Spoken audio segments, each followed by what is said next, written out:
जय हिंद दोस्तों, मैं हूं आपका दोस्त विजय राजभर और आप देख रहे हैं यूपी सच तक न्यूज। दोस्तों आज बता दूं कि अभी हम लोग इस समय हैं कोपागंज थाने के अंतर्गत जयरामगढ़ तिरहे पे।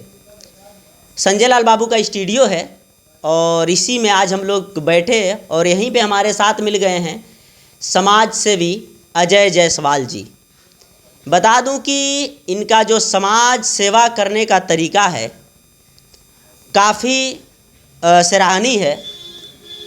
और इससे पहले आप देखे होंगे कि तमाम जगहों पे क्रिकेट करवाने का काम किए, उसके बाद कबड्डी करवाए, साइकिल रेस करवाए और उसके जब ठंडी का मौसम था तो कंबल बांट रहे थे, कंबल वितरण किए। उस समय भी मैंने इंटरव्यू किया था नेताजी का। और बता दूं कि इस समय जब देखे कि टेम्परेचर 45 डिग्री चल रहा है तो गांव-गांव में घूम करके और जहां पे इनको लगा कि यहाँ हैंडपम्प की आवश्यकता है तो वहाँ हैंडपम्प गड़वाने का काम करने लगे। तो जानने की कोशिश करेंगे कि सर जो घोसी विधानसभा में जिस हिसाब से आप कार्य लोगों के प्रति कर रहे हैं और लोगों के दिलों पे जो राज करने की जो जगह बना रहे हैं और जो राज कर रहे हैं, तो आखिर क्या लग रहा है 27 में विधानसभा चुनाव लड़ने की तैयारी है कि क्या माना जाए इसे? तो सर सबसे पहले स्वागत है यूपी सच तक में। आपके चैनल का भी स्वागत है और संजय बाबू के स्टूडियो का भी स्वागत है जी।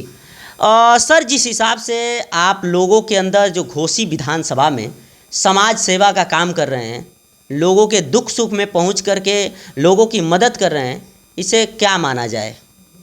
देखिए, हम एक सामाजिक कार्यकर्ता हैं और समाज के हित में ही हम चलते रहते हैं। हम सुबह से निकल कर के शाम तक समाज के हित के लिए, कहाँ हमको किसी के यहाँ मौत हो गई उनके दरवाजे पहुंचना या किसी के यहाँ शादी विवाह का अवसर तो बीत ही गया है, लेकिन हर अवसरों पे पहुंचना।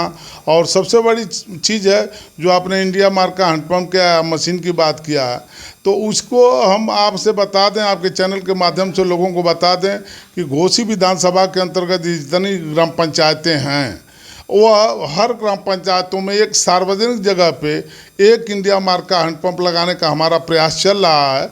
और अब तक हमको लगता है कि 50 के आसपास हैंडपम्प लग चुके हैं।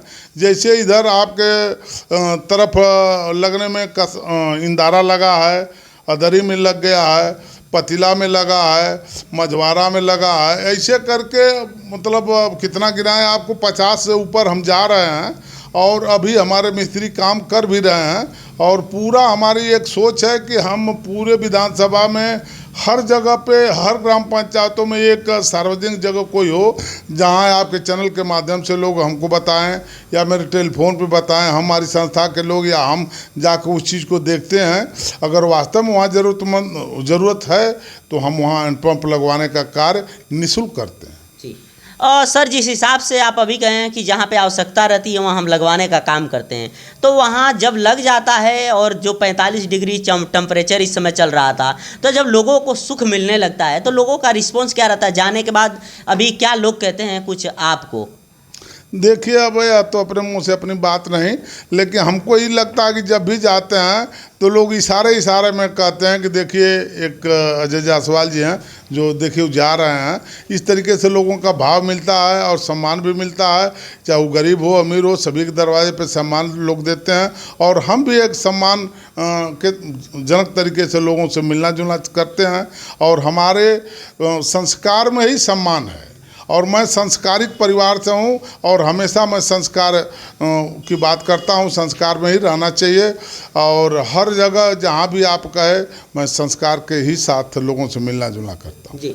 सर घोसी लोकसभा में जिस हिसाब से जनता के बीच में आपका फोकस काफ़ी बना हुआ है इस समय, तो क्या इसे माना जाए 27 के चुनाव में विधानसभा लड़ने की तैयारी है? देखिए, अब चूँकि चुनाव तो नहीं लड़ते, लेकिन चुनाव लड़ने का हमारा एक रीज़न है। अगर पार्टी विश्वास करती है और हमको मैदान में उतारती है तो उससे हमको एक प्लेटफार्म मिल जाएगा लोगों की सेवा करने के लिए।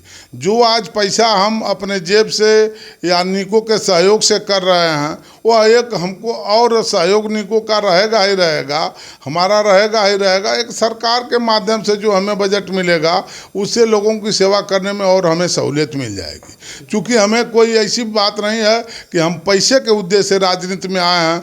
नहीं तो आपको बता दूं, जो हमारा खर्च है वह कभी भी राजनीति से पूरा होने वाला नहीं है। जी सर, तमाम लोगों के मन में बना रहता है कि आखिर अजय जायसवाल जी इतना जो खर्चा करते हैं, इतनी फ्री में इनकी गाड़ियाँ भी चलती हैं। अभी कुंभ में देखा जाए तो आप बस भी फ्री किए थे, तो लोग कंफ्यूज रहते हैं कि आखिर अजय जायसवाल जी के पास पैसा इतना आता कहाँ से है। देखिए, मैं आपको बता दूं, हमारे बड़े पिताजी, बड़े भाई श्री अरविंद जायसवाल जी, बड़े पिता श्री बसंत लाल साहब जी, जो निको ग्रुप के एक चेयरमैन हैं और पूर्व चेयरमैन, और अरविंद भैया यह वर्तमान चेयरमैन, इन लोगों का विशेष सहयोग रहता है। और मैं आपको बता दूं कि मैं भी भट्ठा चलाता हूं, ठेकेदारी करता हूं, जो भी पैसा कमाता हूं या समाज सेवा में ही खर्च कर देता हूं। घर से हमें कोई लेना देना नहीं रहता। घर में सिर्फ भोजन के लिए घर पहुंचता हूं रात को 9 बजे और सुबह 9 बजे भोजन करके निकल लेता हूं। 12 घंटा मैं डेली समाज के हित के लिए चलता हूं, समाज के लिए चलता हूं, और जो कमाता हूं इसी सामाजिक कार्यों में खर्च कर देता हूं। लेकिन सबसे बड़ा योगदान उन लोगों का रहता है, जैसे 8 हमारे पास गाड़ियाँ हैं अभी 100 वाहन के नाम से, यानी लाश ढोने वाली गाड़ी 8 गाड़ियां हैं, 2 बसें हैं, अभी एम्बुलेंस के लिए प्रयासरत हैं। एक दिन हम गए थे, आपके यहीं बगल में भेला बांध में बैठे थे, हमारे मित्र हैं संजीव यादव उर्फ बबलू भाई, उनके माताजी का देहांत हो गया था। तो बात में बात आई तो उन्होंने कहा कि मैं आजमगढ़ से एम्बुलेंस मंगाया हूँ, चूँकि मऊ में एम्बुलेंस ऑक्सीजन वाली नहीं रही। उस दिन से मेरे दिमाग में यह बात चल रही है, और बहुत ही चंद दिनों में हम ऑक्सीजन युक्त एम्बुलेंस भी जनता को मुहैया करा देंगे निःशुल्क। जी सर, हम लोग जहाँ पे यहाँ पे बैठे हैं, इसी रास्ते शायद आप कसारा मोड़ से जब घूमे होंगे, और ये रास्ता सीधा जाता है कसारा के लिए। 5.5 या 6 किलोमीटर का एरिया है सर। लेकिन तमाम अभी वर्तमान सांसद, वर्तमान विधायक, दोनों लोग इस समय समाजवादी पार्टी के हैं। हालांकि हम पार्टी से कोई लेना देना नहीं है, लेकिन जो घोसी की जनता लोकसभा या विधानसभा एक उम्मीद लगा करके नेता लोग को नेता बनाती है, विधायक सांसद बनाती है कि हमारे दुख सुख में हमेशा तैनात रहेंगे, हमारे जो परेशानियां होगी हमारे परेशानियां में तैनात रहेंगे। लेकिन इस रोड की बात किया जाए, लगभग 8 साल से सर सबसे चालू रोड है ये, और 8 सालों से लोगों की इतनी परेशानियां का सामना करना पड़ रहा है। आए दिन इस रोड पे एक्सीडेंट हो रहा है। अभी बारिश का मौसम आ गया सर, बारिश में आए दिन लोग यहाँ पे गिर जाते हैं बाइक से, लेकिन इसके बारे में कोई नेता ध्यान नहीं दे रहे हैं। तमाम लोगों को परेशानी हो रही है सर। देखिए, मैं बता दूं कि यह अपने ही क्षेत्र की बात है, अपने ही विधानसभा में वही रोड है, और कम से कम महीने में तो 4-6 बार हम ही को आना जाना पड़ता है। 6.5 किलोमीटर की दूरी हमको 35 से 40 मिनट लग जाते हैं कसारा से, और कसारा मोड़ कोपागंज तक जाने में। और आज भी आने में हिचक रहा था मैं, लेकिन संजय बाबू रात में फ़ोन किए थे कि सर जी कभी हमारे यहाँ भी आइए, हमारे गरीब के कुटिया में आइए। तो चूँकि हमारा मऊ का कुछ कार्यक्रम रहा, और इसलिए मैं मऊ से वापस आया, तो मैं कहा अच्छा चलो संजय बाबू आपके यहाँ मैं चाय पीता हूँ, आ रहा हूँ। तो एक चीज़ मैं आपको बता दूँ कि यहाँ यह जो भी अब कह लीजिए, आप स्वतंत्र हैं, जो भी कह लीजिए, राजनीतिक शिकार हो चुका है। तो इसी के साथ साथ हमारे गांव में भी रोड साइड से दोनों फाइलें हम देखे लखनऊ में लगी पड़ी थी, और दोनों वहां के जो अधिकारी थे हम दोनों पे बात किए थे। उन्होंने कहा कि नहीं, दोनों पे धन अवमुक्त होने वाला है और दोनों रोड बन जाएगा।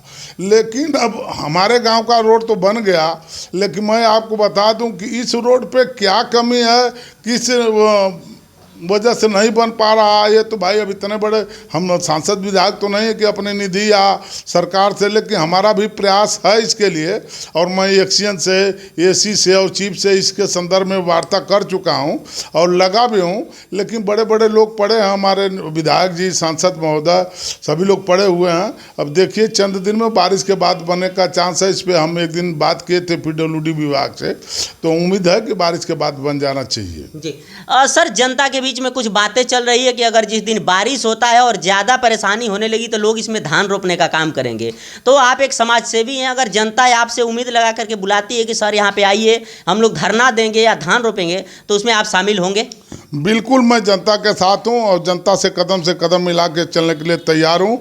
अगर जनता ऐसा कुछ करती है तो हम जनता के साथ। जी सर, मेरा लास्ट सवाल है आपसे। इटावा का एक न्यूज अभी हाल ही में चल रहा है।